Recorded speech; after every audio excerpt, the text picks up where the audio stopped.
Hello दोस्तों, आपका स्वागत है आपके अपने YouTube channel always new and positive.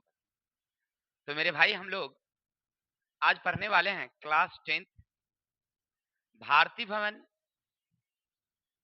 जीव विज्ञान का लेसन नंबर 7 जिनका नाम है आनुवंशिकता तथा जैव विकास। सबसे पहले चैप्टर का नाम ऐसा क्यों है इसको मैं क्लियर कर लूं। आनुवंशिकता का मतलब होता है कि जीवों में पाए जाने वाले वैसे लक्षण जो क्रम क्रम से चलते रहते हैं, यानी एक पीढ़ी से दूसरे पीढ़ी में, दूसरे पीढ़ी से तीसरे पीढ़ी में, इसी को कहते हैं हम लोग आनुवंशिकता। और ऐसे जो गुण है ना, ये आनुवंशिक गुण कहलाते हैं। कोई डाउट? अब दूसरा पॉइंट है जैव विकास। जैव विकास का मतलब है क्या आप पृथ्वी पर जितने जीव देख रहे हैं, क्या एक समय में ऐसे ही जीव उत्पन्न हुए थे? तो आपका जवाब होगा बिल्कुल नहीं सर। तो फिर इसका अर्थ है कि पहले कुछ और जीव थे, चाहे वो वातावरण में परिवर्तन के कारण हो या किसी कारण से धीरे धीरे उन जीवों के शारीरिक परिवर्तन, उनके लक्षण इत्यादि में बदलाव होते गए और आज जो हम जीव देख रहे हैं, तो ये जो विकास है ना, ये जैव विकास कहलाता है। जैसे आपसे अगर कोई पूछे कि मानव जो है वो किसके पूर्वज, मतलब मानव के पूर्वज कौन है, तो आप स्वाभाविक सी बात बताएंगे कि बंदर है। यानी हमारे सबसे करीबी संबंधी कौन है? बंदर है, यानी चिंपैंजी है। अब करीबी संबंधी तो सबसे ज्यादा तो मामा जी ही होते हैं ना। अब घूम घूम कह रही है कि इसका मतलब क्या हमारे मामा जी बंदर हैं? अरे भाई वो नहीं। देखिए, सबसे रिश्ता में सबसे करीबी कौन होते हैं? ननिहाल के लोग होते हैं। पिताजी के रिश्तेदारी में कम होते हैं, माता जी के रिश्तेदारी में, और उनके रिश्तेदारी तो समझ ही रहे हैं। चलिए, तो कहने का अर्थ है कि जो चिंपैंजी है ना, वो हमसे सबसे करीबी है। इसका मतलब उसी के शरीर में जो परिवर्तन हुई, तो कुछ चिंपैंजी आज चिंपैंजी रह गया और उनमें जो परिवर्तन हुआ वो आज मानव है। तो ये जो कर्मिक विकास है ना, ये जैव विकास कहलाया। अच्छा, इसे ये भी स्पष्ट हो जाता है कि हम जो अभी जीव देख रहे हैं, आने वाले समय में कुछ और भी हो सकते हैं ना। क्या मतलब जब विकास हुआ है तो इस तरह से है, तो आने वाले समय में कुछ और भी हो सकता है। तो तमाम सी बातों को इस चैप्टर में हम लोग क्लियर करने वाले हैं। तो चलते हैं हम लोग चैप्टर की ओर। सबसे पहले यानी पाठ परिचय। सबसे पहले हम इस पाठ में पढ़ेंगे क्या मेरे भाई? तो सबसे पहले पीछे वाली पाठ की बात अगर करें हम लोग, तब पढ़े थे हम लोग जनन चैप्टर। जनन में हम लोग देखे थे कि जीव, चाहे वो लैंगिक जनन हो या अलैंगिक जनन हो, जनन द्वारा अपनी संतति को उत्पन्न करते हैं। और इस जनन के दौरान समरूप युग्मज का निर्माण होता है और समान गुण वाले जीव की उत्पत्ति होती है। जैसे कबूतर का बच्चा कबूतर होगा, कुत्ते का बच्चा कुत्ते ही होंगे, गाय के बच्चे गाय ही होंगे। नहीं, ठीक वही बात, मनुष्य के बच्चे मनुष्य ही होंगे। ये समरूप युग्मक के निर्माण होने के कारण ऐसा देखने को मिलता है। लेकिन फिर आपके मन में एक सवाल उठता होगा कि सर, जब इस प्रकार की बातें अगर हो रही है, तो कोई माता पिता अगर विद्वान हो तो उसके बच्चे मंदबुद्धि के क्यों हो जाते हैं? या अगर किसी के माता पिता मंदबुद्धि के होते हैं तो बच्चे क्यों तेज हो जाते हैं? या किसी के माता पिता गोरे हैं तो वो काले क्यों हो जाता है? छोटे कद के हैं तो फिर लंबे बच्चे क्यों होते हैं? नहीं, तो इन सारी क्रियाओं के पीछे का क्या रहस्य है, इन सारे चीजों को हम लोग यहाँ पर क्लियर करेंगे। ठीक है? तो सबसे पहले हम यही बात पढ़ेंगे, आनुवंशिकता की बात। दूसरी बात लिंग निर्धारण, यानी जनन जब होती है तो कभी लड़का जन्म लेता है, कभी लड़की जन्म लेते हैं, कभी दोनों जन्म लेते हैं, या एक साथ दो बच्चे ही होते हैं तो दोनों लड़के हो जाते हैं, या दोनों लड़कियां हो जाती हैं, या ऐसा भी देखने को मिलता है कि एक साथ दो बच्चे हुए, एक लड़का और एक लड़की हुआ है। आखिर ये प्रोसेस क्या है? इन सब चीजों को हम लोग क्लियर करेंगे। तीसरा पॉइंट आएगा मुझे जीवों के क्रम विकास के प्रमाण। आखिर जब आप समझ रहे थे कि चिंपैंजी से ही हमारा जन्म हुआ है, यानी हमारी विकास हुई, तो उसका पूंछ कहाँ गया भाई? यानी हमारी पूंछ तो हमें रहना चाहिए ना, तो ये पूंछ गया क्यों, गायब क्यों हुआ? इसके पीछे का क्या रहस्य है? क्लियर है? फिर इतने जीव जन्म लेते हैं तो फिर सब रहते क्यों नहीं, विलुप्त क्यों हो जाते हैं? इसके पीछे का क्या रहस्य है? आगे का पॉइंट मेरे मुझे मिलेगा, उनमें संबंध सिद्धांतों का, यानी इन सब चीजों के बारे में हम लोग बारी बारी से प्रमाण के आधार पर क्लियर करेंगे। बस करना क्या है आपको, ध्यान से सुनिए, सब कुछ एकदम एक साफ साफ क्लियर हो जाएगी कि ये बात माजरा है क्या। चलिए, तो हम लोग पढ़ रहे थे, पाठ पढ़ते कि हम लोग इस पाठ में पढ़ने वाले क्या है। तो बेसिक चीजें आप समझ गए होंगे कि हमें मूल रूप से पढ़ना क्या है। तो ज्यादा देरी ना करते हुए चलते हैं हम लोग फटाफट के अंदाज में शुरू करते हैं। का नाम है विभिन्नताएं। समझना मेरे भाई, ये विभिन्नता क्या है? नाम से ही पता चल रहा है आपको, विभिन्नता का मतलब अंतर। क्या, जब मान लीजिए कि जब माता पिता अगर छोटे कद के होते हैं, तो ये फिर बच्चे जो होते हैं, अगले पीढ़ी के जो जनक आते हैं, वो लंबे कद के क्यों हो जाते हैं? और फिर उसके बाद वो विभिन्नताएं चलती रहती है, ये लगातार क्रम बदलते रहता है, ये यही घटना कहलाती है विभिन्नता। कोई दिक्कत? अब कुछ ऐसे हैं जो पीढ़ी दर पीढ़ी चलती है या माता पिता से आते हैं, कुछ ऐसे हैं जो बाद में देखने को मिलती है, आपके वातावरण के कारण या अन्य क्रियाकलाप के कारण, है ना? ये सब आपको बाद में भी देखने को मिल सकते हैं। जैसे समझिए, कुछ बच्चे ऐसे हैं कि हूबहू जन्म लिए हैं और अपने माँ जैसी ही दिखती है या अपने पिता जैसे दिखते हैं, चाहे उनकी शरीर का गठन हो, बनावट, लंबाइयां हो, शरीर की मोटाई हो, बालों के आकार हो, आंखों के रंग हो, ये सब ना आपको माता पिता द्वारा देखने को मिलते हैं। यानी जब जन्म लेते हैं और धीरे धीरे उनमें वो लक्षण दिखाई देने लगते हैं, तो ये भी एक प्रकार की विभिन्नताएं हैं। या आप ऐसा होता है कि आप जन्म लिए हैं, हो सकता है कि आपके खान पान सही से नहीं हो रहा हो, तो शरीर की आकार नहीं बढ़ रही हो, ये भी आपको देखने को मिल सकते हैं। या ऐसा भी हुआ कि अच्छे प्रकार से भोजन किए तो शरीर की लंबाइयां बढ़ गई। ऐसा भी हुआ कि अच्छे पौष्टिक आहार लिए, शरीर खूब तंदुरुस्त हो गया, यानी अपने माता पिता से आप तंदुरुस्त हैं। तो ये सब जो है ना, वो बाहरी है, बाहरी वातावरण के कारण ऐसा आपको देखने को मिला। तो विभिन्नता तो समझ गए कि अपने जनकों से या अपने माता पिता से जब कुछ ऐसे गुण जो अलग दिखाई देती हो, तो ऐसे गुण कहलाते हैं हम लोग विभिन्नता। ठीक है? या माता पिता वाला भी हो तो भी क्या कहलाएगी? विभिन्नताएं कहलाएगी। अब ये होती कितनी प्रकार के हैं, तो याद रखेंगे सबसे पहले, विभिन्नता जीव के ऐसे गुण जो उनमें अपने जनको अथवा अपनी ही जाति के अन्य सदस्यों से उसी मूल स्वरूप विभिन्नता को दर्शाता है, उसे विभिन्नता कहते हैं। यानी अगर आपसे ये कोई पूछ दे कि भाई विभिन्नता क्या है, तो जीवों में पाए जाने वाले वैसे गुण, जीवों में पाए जाने वाले वैसे गुण जो उनके अपने माता पिता या उनकी जाति से बिल्कुल अलग दिखाई दे, ये कहलाएगी विभिन्नताएं। समझ में आई बातें? जैसे एक उदाहरण के तौर पर, सामान्यतः मानव तो 20 उंगलियों वाला होता है, 10 और फिर नीचे पैर में 10। क्लियर? लेकिन कभी कभी आपने देखा होगा कि एगो पॉइंट और बढ़ जाता है किसी किसी के बगल में, ऐसे। इसका मतलब है उनके माता पिता में भी वो गुण नहीं है।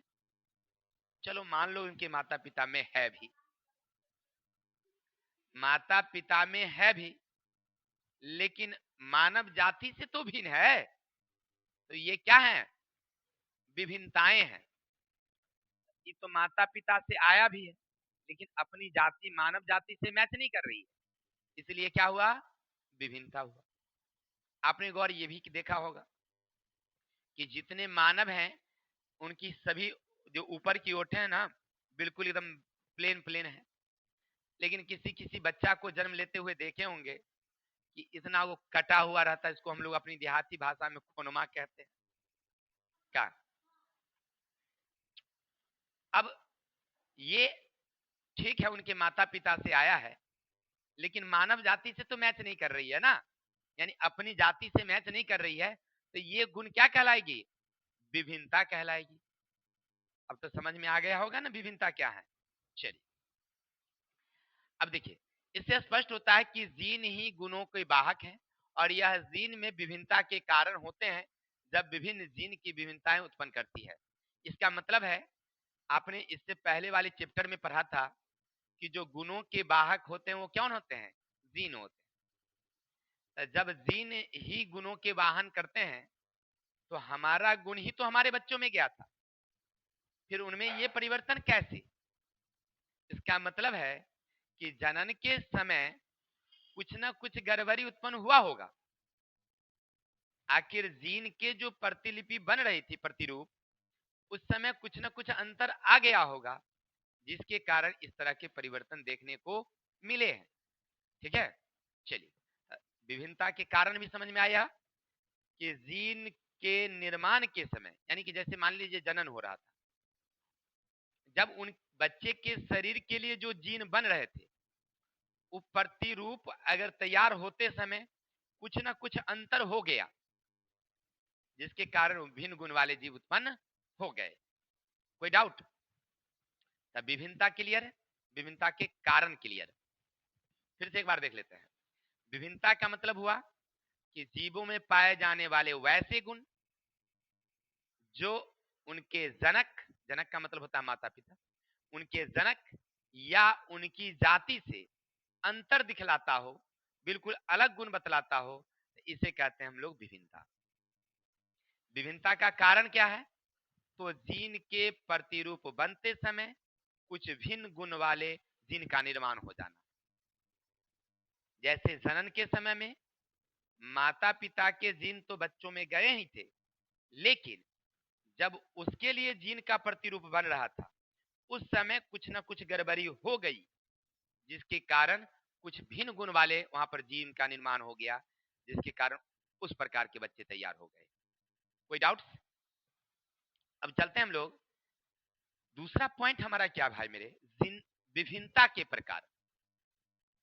जो विभिन्नता है ना वो दो प्रकार की होती है, एक होती है जननिक विभिन्नता और एक है कायिक विभिन्नता। देखिए जननिक का मतलब ही होता है पीढ़ी दर पीढ़ी, यानी कि माता पिता वाले गुण। जब वैसे गुण जो अपनी जाति से तो मैच नहीं करती है लेकिन माता पिता वाला गुण बच्चों में जाता है तो ऐसे गुण कहलाते हैं, क्या कहलाते हैं, जननिक विभिन्नता कहलाती है। यानी माता पिता वाला गुण अगर उनमें जाए तो वह क्या कहलाएंगे, क्या मतलब, माता पिता जैसे होंगे बच्चे सेम सेम होंगे। क्या, हमारे बगल में एक हमारे मित्र नहीं कह सकते हैं लेकिन हम उम्र के लोग हैं, उनकी शादी हुई, लड़कियां तो बिल्कुल समझिए व्हाइट ब्यूटी है। व्हाइट ब्यूटी का मतलब है कि गोरी नहीं महागोरी है वो। देखने के बाद आप ही नहीं कह सकते हैं कि इंडिया के हुए हैं, हमको लगता है कि वो इंग्लैंड इंग्लैंड के होंगे ऐसा। और बाल तो बिल्कुल ही वो उजली उजली है, उजली नहीं लेकिन भूली भूली है ना। देखने में बहुत सुंदर है, हाँ हाँ, देखने में बहुत सुंदर है, लेकिन उसकी बालेज भी ना उतना, जैसे इंडिया के लोगों का ऐसे बाल नहीं होते हैं वैसे बाल है, जिसको अपने अध्यात्म में कहते हैं, बच्चा सबको लोग कहता है बुल्ला बुल्ला, हाँ कहते हैं। उसके बच्चे जो हुए हैं ना, उनकी बेटी जो है और बेटा, तो बेटी तो थोड़ा सा कम है, बेटा तो बिल्कुल ही अंग्रेजी का बच्चा लगता है, सेम टू सेम। जैसे उजला खरगोश का बच्चा नहीं होता वैसे नहीं देखने में लगता है। सही बता रहे हैं, बिल्कुल व्हाइट व्हाइट वो ना, वो विदेशी वाला बच्चा वैसे लगता है वो। कहने का अर्थ है कि बिल्कुल माँ जैसा हुआ। ये विभिन्नता क्या है, जननिक विभिन्नता है, कि माता वाला गुण उसमें प्रकट हो गया। बहुत सारे बच्चे का ऐसा भी होता है, जैसे हमारे सृष्टि की बात लीजिए, बिल्कुल सेम टू सेम, ये अपनी बिल्कुल माँ जैसी है। इसकी शरीर की लंबाइयां, मोटाइयां हमने देखा नहीं है, ये हम जानते हैं, लेकिन फिर भी हमको लगता है कि यह बिल्कुल सेम टू सेम होगी, क्योंकि क्या है ना कि बनावट उसके माता वाला ही है, आंखों के रंग ही उसकी वाले हैं, उनकी माँ का आंख भी यही रंग का होगा। अक्सर ऐसा ही देखने को मिलता है कि सामान्य आंख वाले तो ऐसे सामान्य में भिन्न भिन्न हो जाते हैं, लेकिन जिनकी आंखें भूरी भूरी हो वो बिल्कुल माँ जैसी ही होती है, अक्सर यही देखा जाता है। क्या सर सही बात बोल रहे हैं हम? तुम्हारी माँ भी ऐसी है ना, हल्का सा मोटी है, हाइट में छोटी है, आंख के रंग भी वही है। देखिए एक अनुमान है हमारा, क्योंकि हमने कई लोगों के परिवार में देखा है ऐसा, इसलिए हमने गेस किया है, तो बिल्कुल सेम टू सेम उतरते हैं। चलिए ये तो हुआ इनके रंग, आंखों के रंग। किसी किसी के शरीर के आकार भी वैसे देखने को मिलते हैं। अब हमारी कुमकुम है, ये भी बिल्कुल माँ जैसी है, सेम टू सेम है। हाँ भले अभी इसकी कम उम्र है, वह पतली दुबली है, जब वो भी माता की उम्र में जाएगी ना, अभी उनकी माँ को देख रहे हैं ना, सेम टू सेम कुमकुम को देखिएगा वैसे ही होगी, इसमें कहीं कोई दो राय नहीं होगा। कहने का मतलब है मेरे भाई, और कहिएगा सब इतना अनुभव कैसे है, तो हमारी सासू माँ हमारी मैडम जैसी थी। हाँ बिल्कुल सेम टू सेम। अरे इनकी बड़ी बहन भी लगभग सेम है, माने यानी कहने का अर्थ है कि जो हमारी पत्नी है उनकी बड़ी बहन है वो भी सेम, ये भी सेम, और हमारी सासू माँ भी सेम सेम। तीनों जब बैठती थी ये नहीं कहा जा सकता था, समझ रहे ना। और हम बता दें हमारी सोनाली का शरीर भी वही होगा, एकदम सेम टू सेम होगा। ये सोनाली की बात नहीं कर रहे हैं, घर में सोनाली उसकी बात कर रहे हैं, उसका भी शरीर सेम टू सेम होगा। अभी थोड़ा सा उम्र कम है तो थोड़ा सा नहीं पता चल रहा है, जब थोड़ा सा उम्र बढ़ेगा ना तो उसका भी शरीर वैसे है। सोनम का नहीं होगा, सोनम का शरीर अलग है, वो माता जैसा नहीं है, ठीक है ना। चलिए तो समझ में आई बात, जन्य की विभिन्नता क्या है, जो माता पिता से मिलते जुलते हैं उसको कहते हैं हम लोग। अच्छा अब एक कायिक विभिन्नता क्या है, तो कायिक का मतलब होता है जो बाद में उत्पन्न होते हैं, जन्म लिए और जन्म के बाद। अब जैसे देखिए हम तो बिल्कुल सही जन्म लिए थे, बिल्कुल पैर हाथ गोर सब कुछ सीधा साधा था ना, लेकिन क्या हुआ ना, बचपन से ही ना हमको ज्यादा बोझ उठाना पड़ा है। कभी वो मकई का बंडल, जनेरे का बंडल, फिर बोरा उड़ा उठाना पड़ा, उठाते उठाते ना मोटिया का काम करते करते ना क्या हुआ ना, हमारी पैर जो है ना, तलवे में देखे होंगे कि इस तरह की खांचे बनी होती है पैर में, देखेंगे नहीं, अब वो न तलवा क्या हो गया है, दब गया, अब प्लेन हो गया है। अब क्या हो गया हमारा, तो ये बाद में हुआ परिवर्तन ना मेरे भाई, इसको क्या बोलेंगे हम लोग, कायिक परिवर्तन। क्या, अब देखिए हम तो अच्छे थे, कमाई हमारी अच्छी थी, कद काट के हम छोटे हैं, तो हमने सोचा कि हमारे बच्चे भाई क्यों छोटे रहेंगे, चलो उसको प्रोटीन युक्त भोजन कराओ। लगातार हमने प्रोटीन युक्त भोजन कराना शुरू किया, परिणाम क्या हुआ, हमारे बच्चे हमसे दो बित्ता बड़े हैं, ना बड़े हैं। ये तो माता पिता वाला गुण नहीं है उसको, ना तो उसकी मम्मी बड़ी है ना उसके पापा बड़े हैं, तो ये ऐसे कैसे हुआ, तो वो भोजन के कारण हुआ ना। तो ये जो परिवर्तन है ये कौन परिवर्तन, जन्म के बाद हुआ है ना, तो इसको बोलेंगे हम लोग कायिक परिवर्तन। अब समझ में आ गया होगा, कायिक हुआ जो जन्म के बाद हुआ, या वातावरण के कारण हो जाए, भोजन के कारण, वातावरण के कारण। सर वातावरण के कारण कैसे, अब जैसे दिन समझाए थे आपको, भाई हम लोग तो ठीक ठाक हैं, सब कुछ अच्छे हैं, कड़ाके की ठंड पड़ने लगी यहाँ, खूब भयंकर ठंड, इसमें तो कुछ लोग चल बसे, चाहे कि नहीं, लेकिन कुछ लोग क्या किए, इसमें समायोजित होने लगे अपने आप को, क्लियर। और ऐसे ही समय में हो सकता है मे भी कि मान लीजिए हम बच गए, लेकिन हम बचे उस परिस्थिति में कि हमारे शरीर पर मोटा मोटा इतना पूरा बाल आ गया, एकदम ठंड से हम बचने लगे, बिल्कुल। अब जो हमारा आया अगला वाला, वो भी बाले वाला था, फिर बाल वाला ऐसे करके, अब समझिए उसके बाद लगातार चलते रह गया। कुछ लोग इस ठंड में समायोजित होकर के सिंपल रहे जैसे अभी हैं, अब कुछ हो गए बाल वाला, तो वहां से एगो अलग जाति ना हुआ। ये भी क्या है, एक प्रकार की कायिक विभिन्नता है, ठीक है। तो उम्मीद है आपको समझ में आ गया होगा। चलते हैं अगला पॉइंट। तो जननिक विभिन्नता और कायिक विभिन्नता क्लियर हो गई। यहाँ एक अंतर ये है कि जो जननिक विभिन्नता है ना मेरे भाई, वो जीन के कारण होती है। ये माता पिता का जीन गया जिसके कारण वैसा हुआ क्या, लेकिन कायिक विभिन्नता जीन के कारण नहीं होती है। ये तो बाहर से न बाद में न हुआ जी। पहले जो जीन आया था तो वो अपना आइबे किया क्या, आई बाद में जो परिवर्तन हुआ तो जीन थोड़ी बाद में घुस गया ना ना। इसका इसका मतलब है कि ये जीन के कारण नहीं हुआ। अच्छा, इसका मतलब ये भी हुआ कि जब जीन के कारण नहीं हुआ तो वंशानुगत नहीं होगा क्या, समझ में आई बातें, ये वंशानुगत नहीं होगा। क्लियर, चलिए। आनुवंशिक विभिन्नता तथा उनका संचयन, अब समझिएगा कि अभी जो आप पढ़ रहे थे जननिक विभिन्नता, आप उसको आनुवंशिक विभिन्नता कह सकते हैं क्योंकि पीढ़ी दर पीढ़ी चलती है। तो ये आनुवंशिक विभिन्नता तथा उनका संचयन कैसे होता है, यानी एक पीढ़ी से दूसरे पीढ़ी में ये गुण जाता कैसे है, इसके बारे में थोड़ा सा सोचिए। सीधी सीधी बात है कि जनन के समय डीएनए बनते हैं और डीएनए प्रतिकृति जो है ना वो बनना जरूरी है। अगर वो ना बने तो सेम गुण वाले जीव उत्पन्न नहीं होंगे क्या, तो पूरा बवाल हो जाएगा पूरे इलाके में। समझ में आई बातें, जैसे मान लीजिए कोई बच्चे अगर ऐसे जन्म ले लें जो बिल्कुल क्या समझिए मानव जाति वाला ही ना हो क्या, कोई बच्चा जन्म लिया बिल्कुल भालू जैसा हो जाए, कोई बंदर जैसा हो जाए क्या जी। अब कितने लोग सोच विचार करके तो आजकल बच्चे जन्म देते हैं, पहले वाला नहीं है। पहले तो शादी होती थी, बच्चा हो गया पता नहीं 7 8 10 12, उसको कोई मतलब ही नहीं था। लेकिन नहीं, अब होता है एकदम बिल्कुल प्लानिंग टू प्लानिंग काम होता है। क्योंकि क्या होता है ना कि दोनों शिक्षित होते हैं, लड़का और लड़की दोनों शिक्षित होते हैं। लड़का अगर कहता भी है तो लड़की कहती है अभी नहीं, बिल्कुल बाद की बात करेंगे सब। सही बात है, ऐसा देखा जाता है। या मान लीजिए लड़कियां कहती है तो लड़का कहता नहीं अभी 2 4 साल की बात प्लान करेंगे हम लोग इस बात का। और दोनों विचार करके अच्छी तरह से सोच विचार के प्लानिंग बैठाते हैं, 1 2 बच्चे की प्लानिंग रहती है।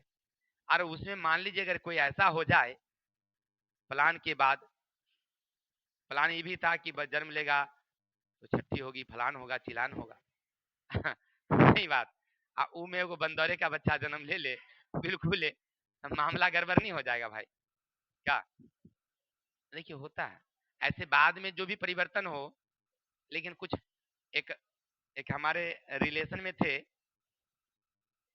उनके बहुत सारे बच्चे बहुत दिनों तक बच्चे नहीं हुए था ना। उस वो क्या होता है आईवीएफ वाला कुंदी सिस्टम, तब तोन तोन में जो है वो इलाज करवाए तो कलकत्ता से एक बच्चा हुआ उनको थोड़ा सा। और वो बच्चा जो ऐसा हुआ, आप देखते उस समय ना तब बिल्कुल पूरे शरीर पर इतना रोआ रोआ, इतना बड़ा बाल बाल था पूरा।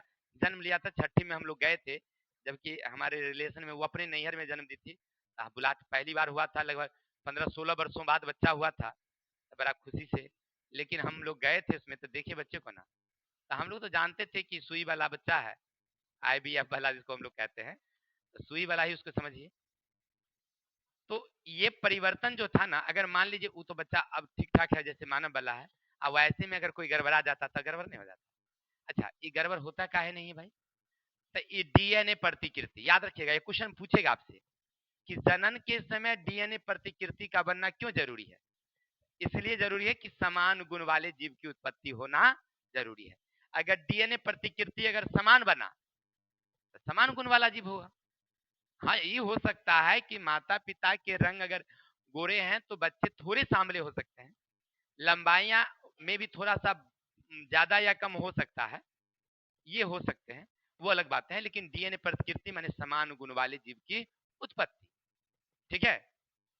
लेकिन अगर मान लो मेरे भाई कि डीएनए प्रतिकृति बनते समय कोई दबाव के कारण, ताप के कारण या किसी कारण से वो प्रकृति में ही अंतर आ जाए, तब क्या होगा, तो बिल्कुल वही बात, भिन्न गुण वाले जीव उत्पन्न हो जाएंगे, अलग गुण वाले।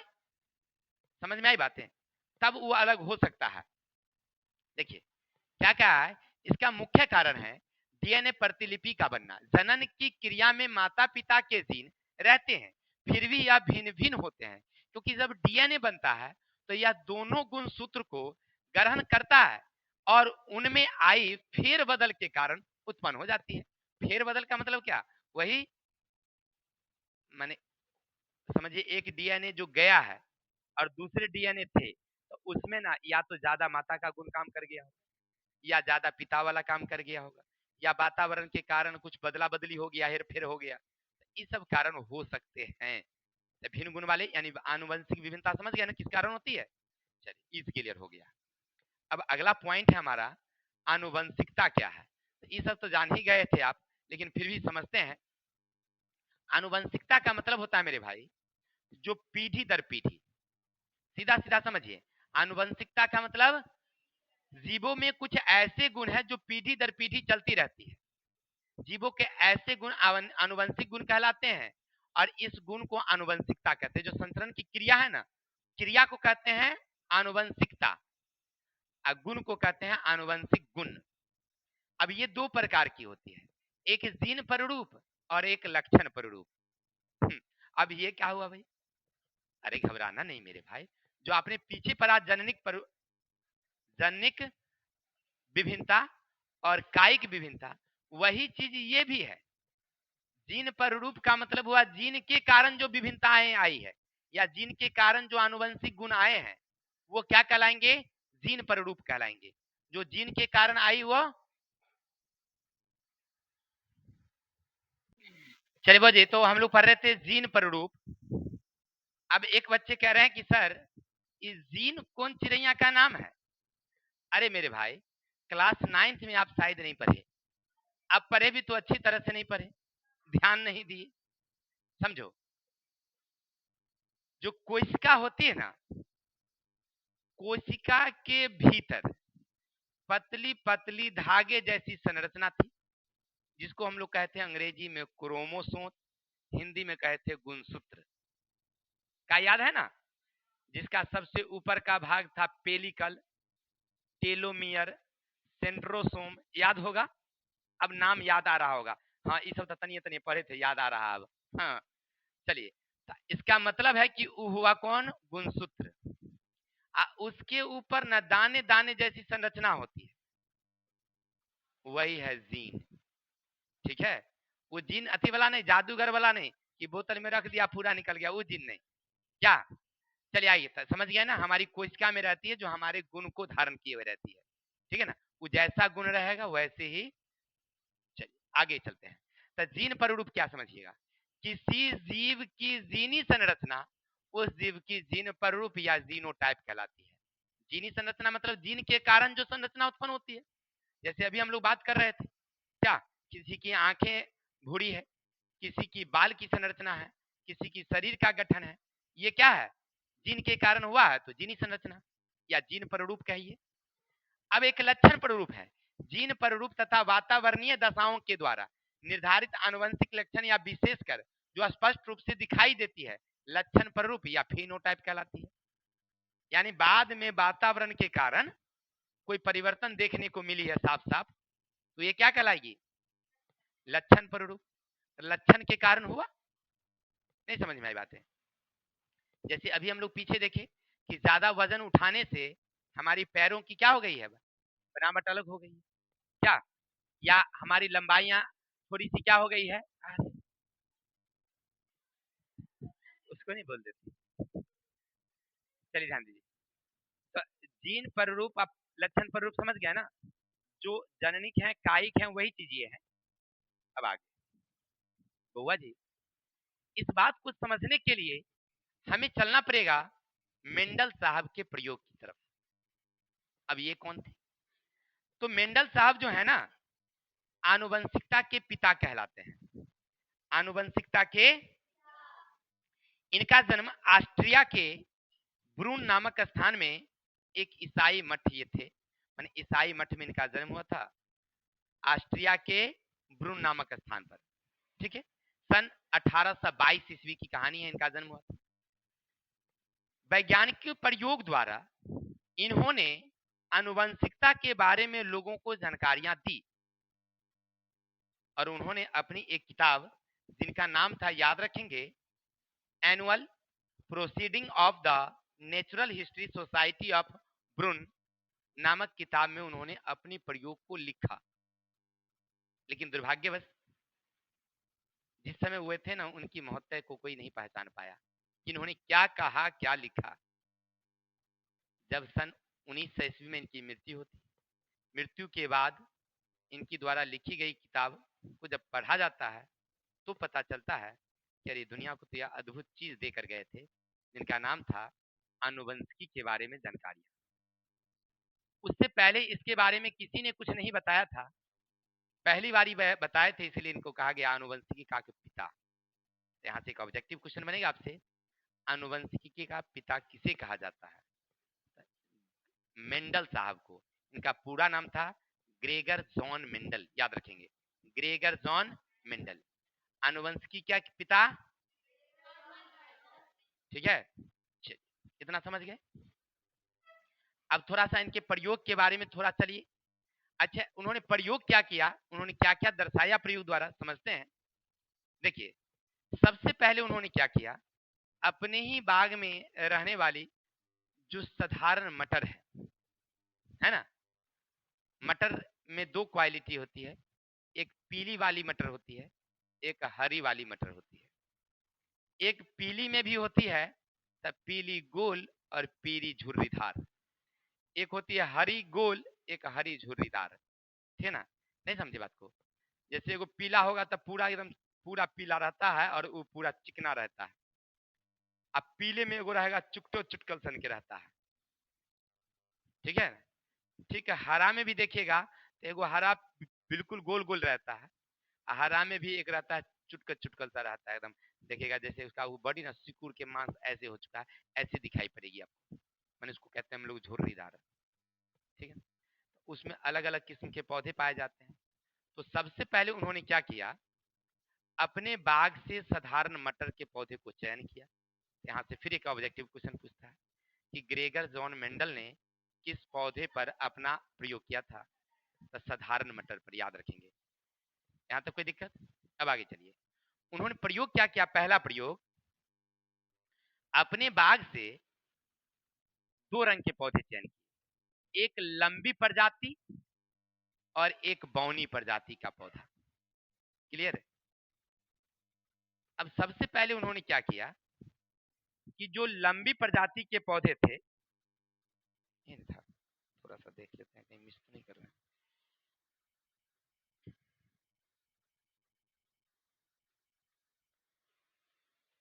हाँ, जो बौनी प्रजाति का पौधा था, उसके फूलों के जितने पुंकेसर थे उसको पहले उन्होंने हटा दिया, ठीक है? अब बच गया कौन? लंबी प्रजाति का। तो लंबी प्रजाति के पौधे के पुंकेसर को, यानी नर भाग को निकाल कर और बौनी प्रजाति के वर्तिकाग्र पर रख दिया, मतलब कि निषेचन कराया गया। क्लियर? समझिए, एक क्यारी में, एक क्यारी में इसमें इसमें रखा बौनी पौधा, इसमें रखा लंबी, हो गया। इसके बौनी प्रजाति के जो पौधे थे, उस पौधे के फूलों के जितने परागकण थे पहले उन्होंने निकाल के हटा दिया कि निषेचन की क्रिया न हो गया, तब तो निषेचित होगी नहीं। और लंबी प्रजाति के परागकण को लिया और इस सब पर ला करके उन्होंने रख दिया, ठीक है? निषेचन हुआ, निषेचन के बाद बीज बने, हो गया। तो जो बीज बना ना, तो उन्होंने उसे छोटी एफ से सूचित किया कि F1 है, ये जो पहली बार जन्म किया F1 है। अब इन सारे बीजों को जब उन्होंने लगाया तो उन्होंने एक अद्भुत चीज पाया। क्या पाया? कि जितने भी बीज हुए उनके सारे पौधे ना लंबी प्रजाति की। प्रयोग क्या था? बौनी और लंबी का संकरण कराया गया था। तो संकरण कराने के बाद जो गुण आया सब लंबी पौधा वाला आया। सब बीज जब लगाए ना तो लंबी लंबी लंबी पौधा ही निकली। अब यहाँ से दो शब्द आते हैं। क्या बौनीपन का गुण खत्म हो गया क्या? नहीं नहीं मेरे भाई, उसमें बौनी वाला गुण है ही, लेकिन अभी आपको दिखाई नहीं पड़ रही है। ठीक है ना? इसका मतलब था बौनी का गुण अप्रभावी था। अप्रभावी समझ गया है ना? जो आपको दिखाई नहीं पड़ रहा है वो क्या हुआ? अप्रभावी। F1 पीढ़ी में। और जो लंबा वाला गुण था वो आपको दिखाई पड़ रहा था, ये हुआ प्रभावी गुण। ये क्या कहलाया? प्रभावी गुण, क्योंकि जो आपको दिखाई पड़ रही थी। चलिए, पहली पीढ़ी में तो उन्होंने तैयार कर लिया। अब इसके बाद जितने बीज हुए इसको फिर उन्होंने लगा दिया कि अब देखते हैं क्या होगा। तो उन्होंने क्या पाया मेरे भाई, सो देखना। तो 75% पौधा लंबा वाला गुण हुआ, टॉल, बड़का टॉल। टी रखिए क्या, जाती तो सीधे ना होगा जी, टी ऐसे। अब 25% पौधा जो हुआ वो छोटकी हो गया। F1 पीढ़ी में यानी पहले वाली पीढ़ी में तो लंबा लंबा सब था, लेकिन जैसे ही F2 वाले पीढ़ी में गए, यानी दूसरा बार, F2 का मतलब हुआ दूसरी बार जब हम लगाया, ठीक है? तो F1 पीढ़ी में प्रभावी और अप्रभावी समझ गए ना? तो आपसे यहाँ पर एक ऑब्जेक्टिव पूछेगा कि F1 पीढ़ी में बौनापन का गुण क्या था? अप्रभावी। F1 पीढ़ी में लंबा वाला गुण क्या था? तब प्रभावी। अब आगे चलिए, ये F2 पीढ़ी हुआ, माने दूसरी बार जब उन्होंने लगाया, क्लियर? तब बौनापन तो ये था ना ओकरा में जी, वो खत्म थोड़ा ही होता, उस समय दिखाई नहीं पड़ रहा था। जब दूसरी बार जब लगाए वो, तो 75% जो है वो क्या निकला? लंबा वाला निकला। और 25% जो है वो क्या निकला? कौन निकला? बौना वाला निकला। कोई दिक्कत? तो ये जो गुण आए हैं ये लक्षण के कारण आए, इसको कहते हैं हम लक्षण पर रूप। अगर अनुपात निकालिएगा तो 3 अनुपात कितना जाएगा? अरे 75/25 ना काट दीजिएगा, 25 या 75, 3 अनुपात 1। फिर ऑब्जेक्टिव पूछेगा आपसे वो कि लक्षण पर रूपी अनुपात कितना था? ठीक है, आई लक्षण पर रूप समझ गए ना कि लक्षण दिखाई देना शुरू कर दिया। 25% और 75% का सिस्टम। कोई डाउट? अच्छा सर, इतने प्रयोग किए क्या? और प्रयोग हो सकते? फिर उन्होंने प्रयोग करके देखा तो क्या हुआ समझते हैं। अभी जो आप देख रहे थे कि जो नई प्रजाति जो जन्म लिया, लंबा लंबा वाला गुण, इसमें दोनों गुण थे, बौनापन का भी गुण था और लंबा वाला गुण था। इसको कहा गया संकर नस्ल। संकर नस्ल यानी कि दोनों के गुण मौजूद थे, लेकिन जो ज्यादा प्रभावशाली था एक कम प्रभावशाली थे, तो इसको ऐसे गुण वाले को कहते हैं हम लोग संकर नस्ल कहेंगे। ठीक है, संकर नस्ल समझ गए? अब क्या किए उन्होंने, जो बीज निकला ना उसको लगा दिए। लगाने के बाद उन्होंने क्या देखा कि 25% पौधा तो सीधे लंबा हुआ, एकदम लंबा। 50% जो है वो संकर नस्ल के लंबे हुए, और 25% जो हो गए वो बौना हो गया। समझे ना? मतलब देखिए, लंबा वाला गुण था, या ऐसे समझिए देहाती भाषा में कि 4 गो बच्चा हुआ, एगो बाप वाला व्यक्ति बिल्कुल ठीक ठाक लंबा पतला हुआ,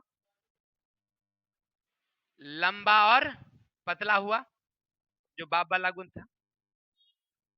एक बच्चा ऐसा हुआ जो बिल्कुल मोटी या छोटी हुई, माँ वाला गुण हुआ। सुनिए, दूगो बच्चा ऐसा हुआ कि माँ वाला मोटा और पिता वाला लंबा गुण। सपोज समझिए, माँ वाला मोटा और पिता वाला लंबा, यानी इसको आप कह सकते हैं कि संकर नस्ल का कितना? 50%। देखिए तीसरी पीढ़ी में जब वो गए थे, तीसरी बार जब लगाए थे, तो उन्होंने क्या देखा कि लंबा वाला सीधा गुण आया तब 25%। फिर जब उन्होंने देखा कि दूसरा 50%, तो देखे कि संकर नस्ल वाला है कि लंबा और बौना दोनों वाला गुण मिलल वाला है, और 25% सीधे बौना वाला है। इसका अनुपात जब उन्होंने निकाला तो 1:2:1। ये जीन के कारण हुई थी, इसे इसका नाम रखा जीन पररूप।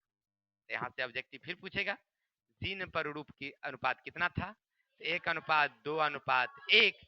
लक्षण पररूपी अनुपात कितना था?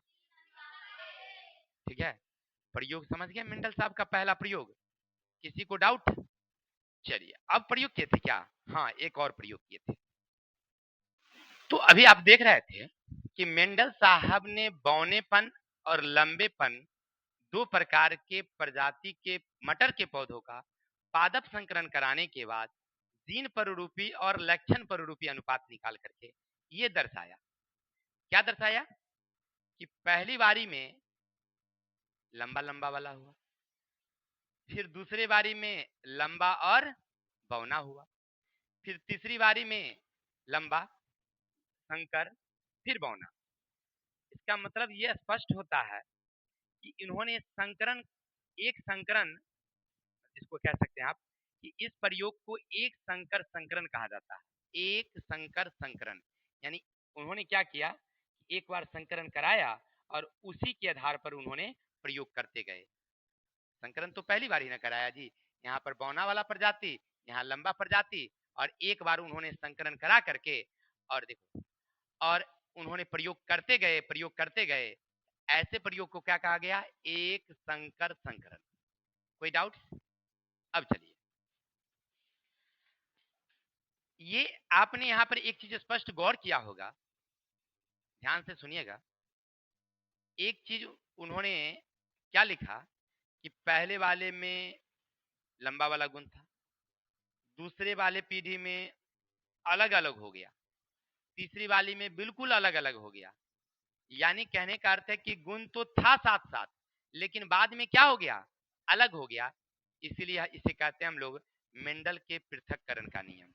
मेंडल के, और ये पहली बार प्रयोग किए थे, इसलिए मेंडल का प्रथम नियम कहिए या पृथक्करण का नियम कहिए। कोई दिक्कत?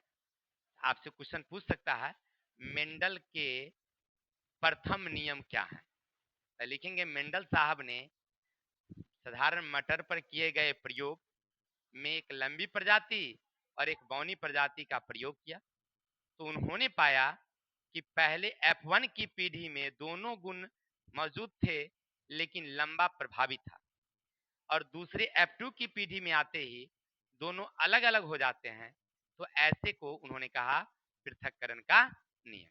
कोई दिक्कत? ये एक संकरण में हुआ था, इसलिए एक संकर संकरण भी कहते हैं हम लोग।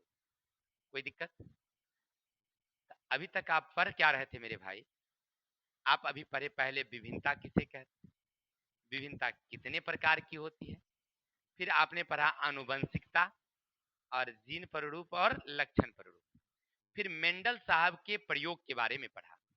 चलिए अगला प्रयोग क्या था उनका, सो देखते हैं।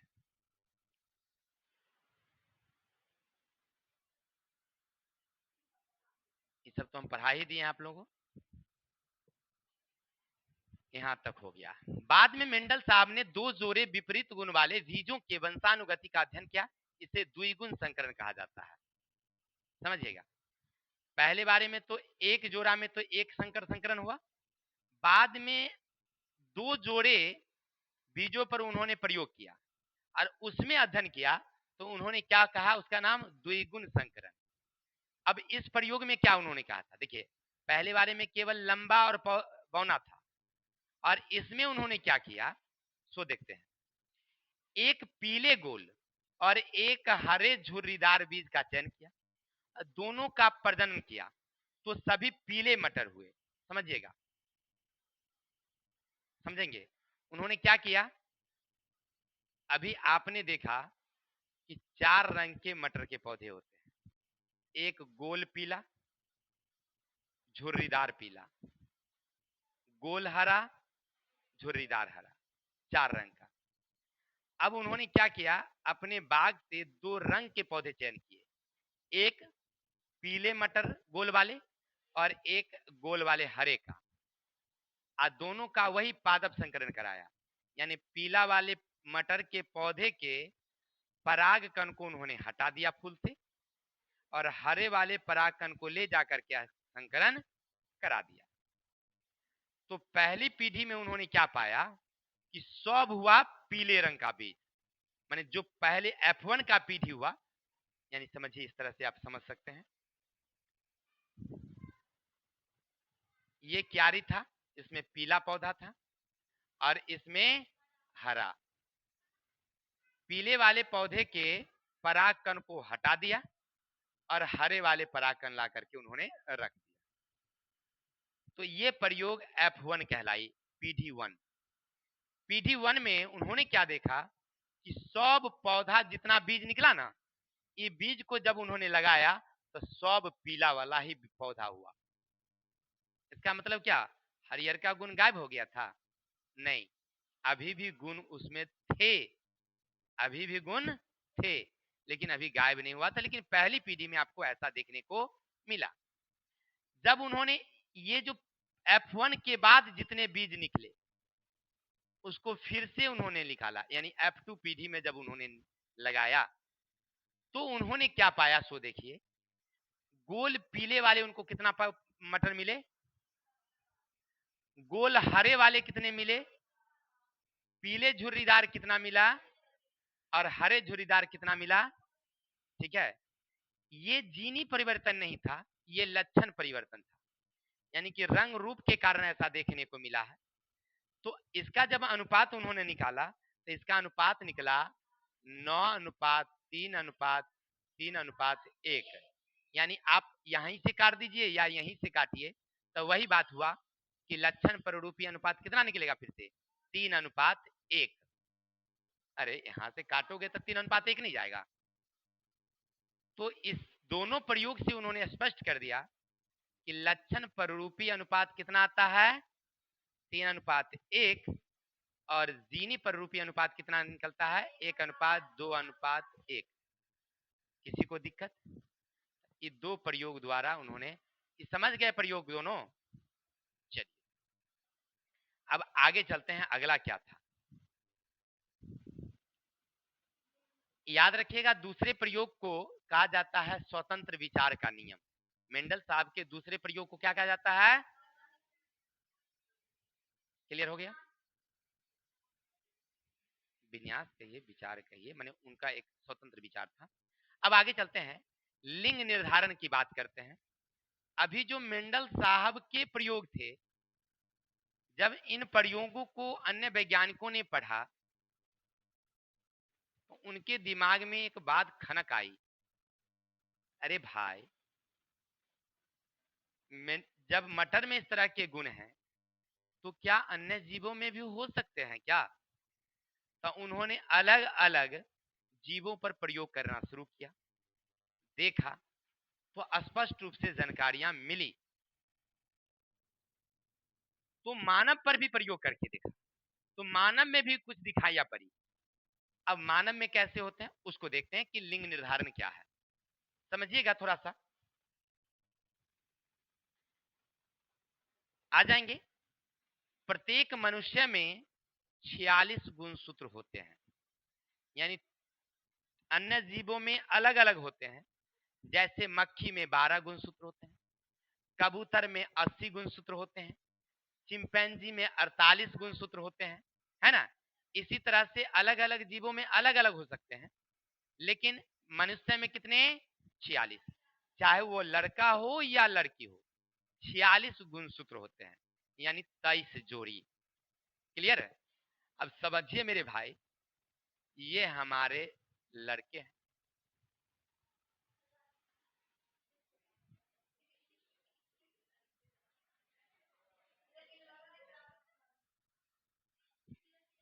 ठीक है, ये हमारे लड़के हैं और ये हमारी लड़की है।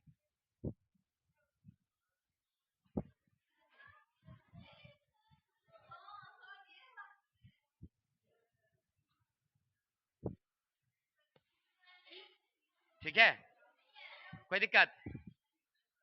चलिए बहुत अच्छी बात है। इसका मतलब है कि इसमें भी 46 गुणसूत्र और इसमें भी 46 गुणसूत्र, जोड़ी में हिसाब से करिए तो 23 जिनमें 44 गुणसूत्र जो है सेम सेम होते हैं, बिल्कुल दोनों के सेम रहते हैं। यानी इसका 44 और इसका भी 44 लगभग सेम सेम होते हैं। ये अलग अलग कार्यों के लिए होते हैं, इसको हम लोग कहते हैं ऑटोसोम। सेम है इसलिए ऑटोसोम।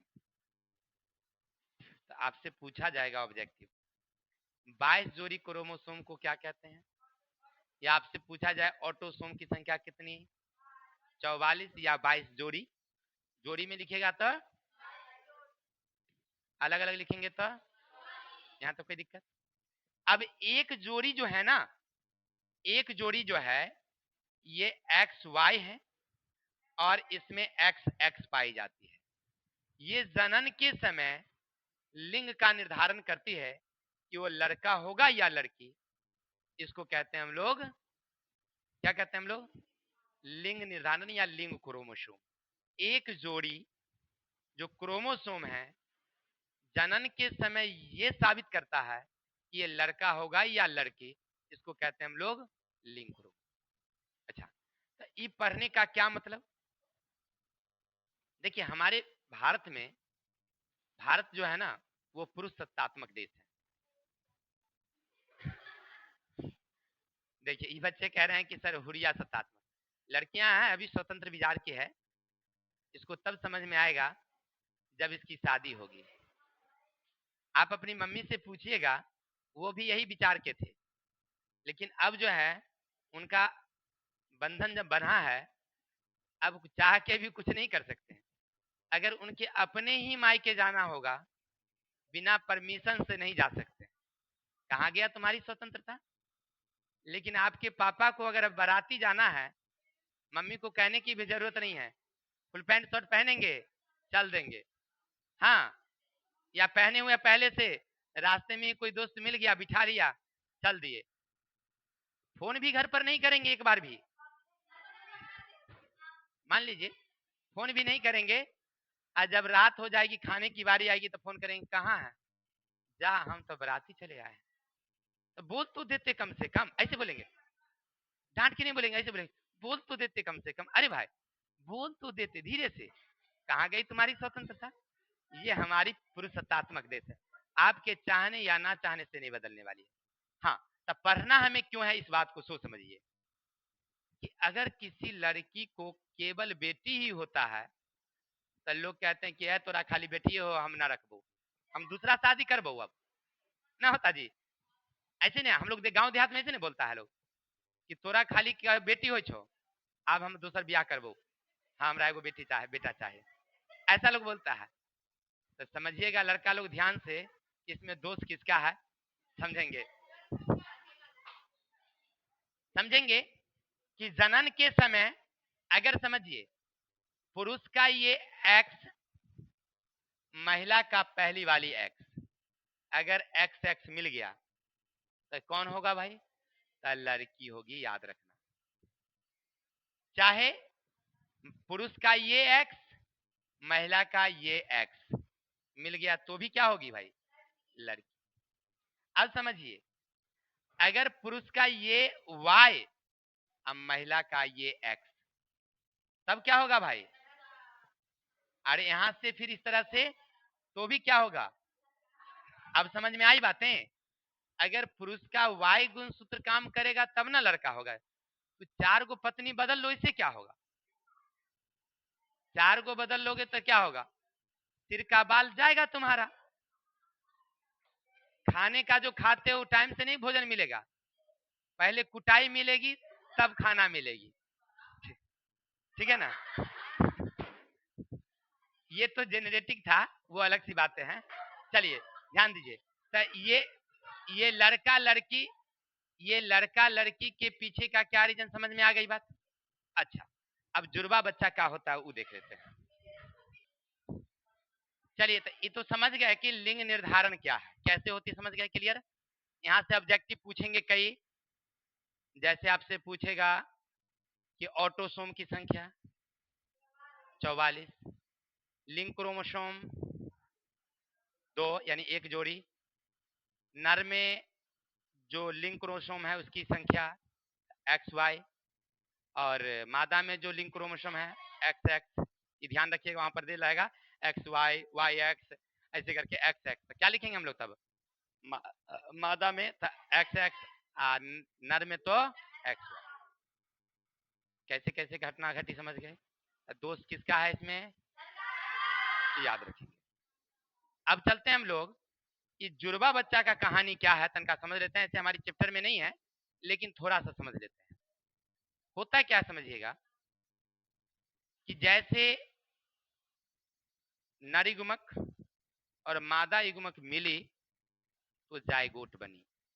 क्लियर? जायगोट बनते समय अगर दो जायगोट बन गई, दो जायगोट बन गई, तो दोनों बच्चा का विकास साथ साथ होगा। क्लियर? दो जायगोट बनी तो दोनों अलग अलग बनी है, तो दोनों का विकास हो। तो मे भी हो सकता है कि एक लड़का और एक लड़की होंगे, या दोनों लड़का भी हो सकता है, या दोनों लड़की भी हो सकते हैं, लेकिन एक लड़का और एक लड़की होने की अधिक चांस बनती है वहां पर। क्लियर? अब ऐसा नहीं कि चांस बनता है तो होगा ही, लेकिन बनता है चांस कि एक लड़का हो एक लड़की हो। अगर ऐसा हो जाए तो एक के बार में निस्तार हो जाएंगे, है कि नहीं? एक लड़का एक लड़की चाहिए, एक के बारी में हो गया था, दोनों हो गया, बात खत्म। निखिलवा हंस रहा है कि हमरा तो इसमें हो गया, बस बातें खत्म हो जाएगा। बाहर निखिल अभी से प्लानिंग कर रहा है। चलिए ठीक है, प्लानिंग करके रखिए। तोरा पप्पा को हम कह देते हैं कि इस साल अगर नहीं हुआ निरंजन का तो बहुत बेकार हो जाएगा। नहीं नहीं, इस साल ही होना चाहिए, दिसंबर लास्ट तक हो ही जाना चाहिए। हम अभी तुरंत फोन करेंगे, पढ़ाने के बाद, कटने के बाद तुरंत, तब देखना एग्जाम और दोनों साथ जाके दे लेगा। चलिए आइए किताब की ओर। तो हम लोग पढ़ रहे थे मेरे भाई, तो एक जायगोट बनेगा तब तो एगो होगा, लेकिन दूगो जायगोट बन गया। जैसे पशु में देखिए, बकरी में एक ही जनन के समय ना दूगो जायगोट बन जाता है, तीन गो जायगोट बन जाता है, तो अलग अलग होता है। मनुष्य में भी ऐसा कभी कभी होता है, ऐसे मनुष्य एक बार में एक ही बच्चे जन्म देते हैं, भाग्यशाली ही दूगो देता है।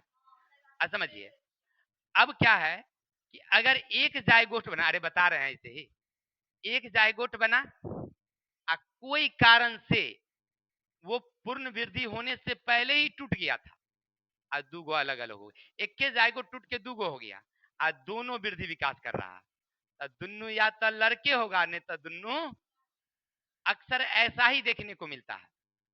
दूगो जायगोट तो कम में बनता है अलग अलग, एक बनता है टूट के दूगो हो जाता है, तो दूगो जैसे हो जाएगा, और जैसे दूगो होगा तो दोनों लड़की होगा या दोनों लड़का होगा। तो अक्सर आप देखिएगा अपने समाज में कि फलाने को दूगो हुआ है तो दोनों लड़की ये था, आज दूगो हुआ तो दोनों लड़के था। अक्सर ऐसे ही देखने को मिलता है, लड़का लड़की होने वाला सिस्टम बहुत कम रहता है। इसका मतलब है यहाँ पर क्लियर हो गया है कि एक जायगोट बना और वही टूट गया तो दूगो हो गया, तो ये सब कोनो बात नहीं था। अच्छा, पढ़ना क्या हमको, सो देखिए, जैव विकास। देखिए, कि जैव विकास जो हम लोग चैप्टर में पढ़े थे शुरू में, कि जैव विकास क्या है। गौर करिए कि पृथ्वी पर जितने जीव हैं, हम जैसे मानव, गाय जैसी पशु, क्या पहले ऐसे ही पृथ्वी पर आए थे क्या? तो आपका जवाब आएगा बिल्कुल नहीं सर, पहले इस प्रकार के जीव नहीं थे। हमारी इतिहास कहती है कि पहले इस प्रकार के कोई जीव नहीं थे। ये कर्मिक रूप से परिवर्तन हुआ है, चाहे वो वातावरण के कारण हो या अन्य प्रकार के परिवर्तन हुआ, जीनी परिवर्तन हुआ। धीरे धीरे कर्म कर्म से, कर्म कर्म से परिवर्तन होते गया, और तब जाकर के नए जीव, नई जाति का जन्म होते गया। तो ये कहलाता है जैव विकास प्रक्रिया। कोई डाउट? इसके बारे में दो सिद्धांत प्रचलित हैं, जिनमें एक लेमार्क का सिद्धांत है, उपार्जित लक्षण का सिद्धांत, और दूसरा है चार्ल्स डार्विन का सिद्धांत। ठीक है ना, जैव विकासवाद। वो हम लोग बाद में देखेंगे, लेकिन फिलहाल तो ये समझिए कि जैव विकास क्या है। तो समझ में आ गया होगा कि पहले छोटे छोटे जीव लिए पृथ्वी पर जन्म, धीरे धीरे उसमें कर्मिक परिवर्तन हुआ, चाहे वो वातावरण के कारण हो या अन्य बाहरी घटना के कारण हो। धीरे धीरे नए नए जीव, नई नई जाति का जन्म हुआ और तब जाकर के एक विकसित जीव, एक विकसित मानव आज हम देख रहे हैं। ये जो परिवर्तन हुआ है ना, ये जो बदलाव आई है ना, ये कहलाती है जैव विकास।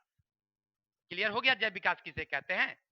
अब चलिए, अब जैव विकास की आनुवंशिक विभिन्नताओं के स्रोत हम जान चुके हैं कि जीव के गुणों में परिवर्तन जीन की संरचना और स्थिति के कारण होती है। अभी पीछे आपने पढ़ा था कि जो आनुवंशिक विभिन्नता है ये किसके कारण होती है? जीन के कारण होती है। लेकिन कभी कभी नए जीव वातावरण में अनुकूलित नहीं हो पाते हैं और विलुप्त हो जाते हैं, लेकिन कुछ लाभदायक गुणों का संचरण करते हुए इसे नए जीव बन जाते हैं। आपने पढ़ा ही होगा, लेकिन शायद नहीं समझा, फिर से इसको समझा दूं। अभी हमने क्या बताया कि हम सब मानव पृथ्वी पर हैं, अच्छे खासे रह रहे हैं, कोई डाउट? बिल्कुल नहीं सर। अब अचानक कड़ाके की ठंड आई तो पहले तो कुछ लोग चल बसेंगे इसमें से, चलो नहीं चल बसे, सब रह गए। लेकिन ना कुछ ऐसा परिवर्तन होना शुरू हुआ, मान लीजिए ऐसा ऐसा होता नहीं है लेकिन हो सकते हैं, मे भी ऐसा परिवर्तन होना शुरू हुआ कि आज से जो बच्चा जन्म लेगा सबकी 3 आंखें होगी। ठीक है, मान लीजिए, या उनके 3 पैर होंगे, 3 हाथ होगी, सपोज दैट मानना शुरू करिए। हो गया? तो पहली बात तो ये कि जो वो वातावरण में आएगा ना, अपने आप को समायोजित नहीं हो पाएगा। जैसे आपने देखा होगा, किसी गाय के बच्चे के 2 सिर हुए, किसी के 3 आंखें हुई, लेकिन वो जिंदा रहती है क्या? नहीं रहती है। इसका मतलब है प्राकृतिक रूप में अपने आप को वो समायोजित नहीं कर पाया है, जिसके कारण वो निकल बसा है कि नहीं? लेकिन ये क्रम लगातार चल रही थी। उनमें से मान लिए कुछ ऐसे बच्चे हुए जो इस वातावरण में अपने आप को समायोजित कर लिया, वो वहां से जिंदा रह गया। क्लियर? अब वहां से वो जिंदा जब रह गया, फिर दूसरे, फिर तीसरे, ऐसे आप अपने आप को समायोजित करते गया और उसकी एक अलग पीढ़ी बन गई। तब मानव की एक अलग पीढ़ी, वहां से एक अलग पीढ़ी बन गई 3 आंख वाला। हम लोग थे 2 आंख वाले, वो हो गया एक नई जीव की जन्म हो गया यहां से। कोई डाउट? ऐसा हो सकता है मेरे भाई। आज जो चिंपैंजी से हम लोग हुए हैं, बनमानुष से हम लोग हुए हैं, क्या बनमानुष नहीं अभी हैं? तो फिर आपके मन में एक सवाल जरूर उठता होगा, तो फिर वो बनमानुष आज तक मनुष्य क्यों नहीं हुआ? यही है कि वो वातावरण में अपने आप को समायोजित नहीं कर पाया, हम लोग वातावरण में समायोजित कर पाए। यानी हमारे जो पूर्वज थे वो अपने आप को समायोजित कर लिए, जिसके कारण उनमें परिवर्तन आया और उससे धीरे धीरे एक अलग प्रजाति हो गई मानव, और उधर बंदर का बंदर ही रह गया। समझ में आई बातें? आज मानव है, हो सकता है मे भी ऐसा कि 2 आंख आगे है, 2 आंख पूरा पीछे वाला होगा, वो जन्म लेगा। पहली बार ऐसा होगा कि बच्चा जन्म लिया, वो मर गया, फिर जन्म लिया, मर गया, फिर जन्म लिया, मर गया, मरते मरते मरते मरते उनमें से 1 2 4 ऐसा है जन्म लिया, कहा कि हम काहे मरेंगे, हम रहेंगे भाई। और अपने आप को वो वातावरण में समायोजित कर लिया ऐसा, तो वहां से 4 आंख वाला जीव हो गया। वो कर अपना एक अलग जाति होगा, मानव की एक अलग जाति होगी। भले हमारी जाति कम जाएगी या उसकी जाति कम रहेगी, हमारी जाति ज्यादा रहेगी मानव की। समझ में आई बातें? तो ये कहलाती है आनुवंशिक विभिन्नता के स्रोत। कोई डाउट? अब आगे चलते हैं। एक समष्टि आबादी में जीन की बारंबारता। किसी भी प्रजाति में विशेष के एक समष्टि आबादी में स्थित समस्त जीन को आबादी का जीन कोष कहते हैं। मतलब नहीं समझे? आपसे पूछेगा है क्वेश्चन, ये भाई जीन कोष किसे कहते हैं? अरे जीन कोष का मतलब होता है भंडार। कोष का मतलब भंडार। मुद्रा कोष, मुद्रा पैसा होगी, ठीक है ना? तो जीन कोष का मतलब क्या? जहां जीन होगा। आपके बॉडी में जीन है ना, हमारे बॉडी में जीन है ना, तो जहां वो भंडारित है ना, वो जीन कोष कहलाते हैं। किसी भी प्रजाति विशेष के एक समष्टि या आबादी में स्थित समस्त जीन को उस आबादी का क्या कहते हैं? जीन कोष कहते हैं। चाहे मानव का आबादी का जितना जीन है वो जीन कोष कहलाएगी, गाय के जितने जीन, जीन कोष। कोई डाउट? आगे अब वातावरणीय कारणों से कुछ बदलाव आ सकते हैं, इसके इस प्रकार समझा जा सकता है। अभी अभी रुकिए, अभी वो टाइम है। चलिए, अब ये वातावरण के कारण भी बदलाव आते हैं। अरे एक तो जीन के कारण परिवर्तन हुआ, आपने अभी देखा, क्या देखा कि 4 आंख वाले बच्चे जन्म लिए, ये तो जीन के कारण हुई।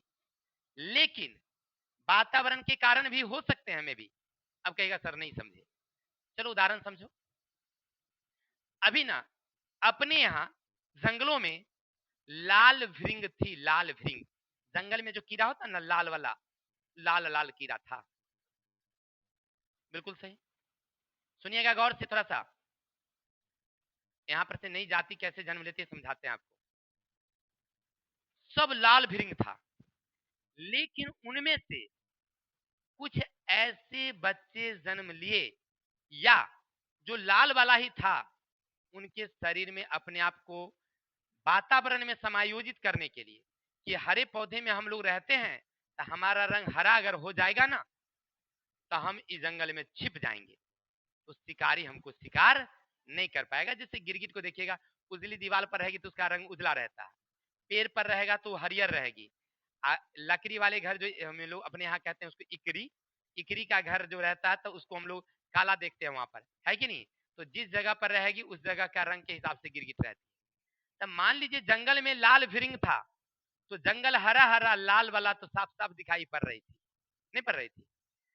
उनमें से कुछ ऐसे भृंग आए जो हरी हरी थी, हो गया, जो जंगल में अपने आप को समायोजित कर ली कि जंगल में दिखाई नहीं पड़ा, हो गया। तो लाल वाला में कौन आ गया? ये वातावरण में समायोजन के लिए ऐसा हुआ। कोई डाउट? अचानक क्या हुआ कि कौवे का आक्रमण हो गया वहां। टिड्डा कौवा देखा कि भाई यहाँ पर तो बहुत सारा भृंग है, चलो कुछ दिन भोजन चलेगा, सब आक्रमण कर दिया। लाल वाली तो साफ साफ दिखाई पड़ रही थी, टपाटप खाते चला गया सब, पूरा लाल वाला का वंशज उजाड़ दिया। लेकिन हरी वाली देखी कि भाई ललका पर हमला हो रहा है, तो हरियर की वाली जब तक पेड़ में दुबकल रही, है कि नहीं है? वो तो देख रही थी कौवा खा रहा है, लेकिन कौवा को नजर नहीं आया कि हरियर को वाली है, वो पत्ता में दुबकी रह गई, उसका लगा पत्ते है ही, है ना? जब कौवा चली गई तो हरियर वाली निकली बाहर।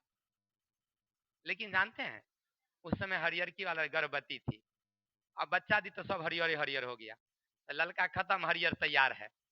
अच्छा, नहीं प्रजाति हुई कि नहीं हुई? क्या? अच्छा मान लीजिए दूसरी कहानी, मान लीजिए कि जंगल में पूरा लाले वाला भृंग था, और उनमें ना नीली भृंग वाली दुगो आ गई कहीं से बाहर। किसी कारण वातावरण में समायोजित के कारण गर्मी बढ़ गई, कुछ हो गया ना, और नीली वाली जो है ना वो चल गई बिल में, बिल में चली गई। कोई डाउट?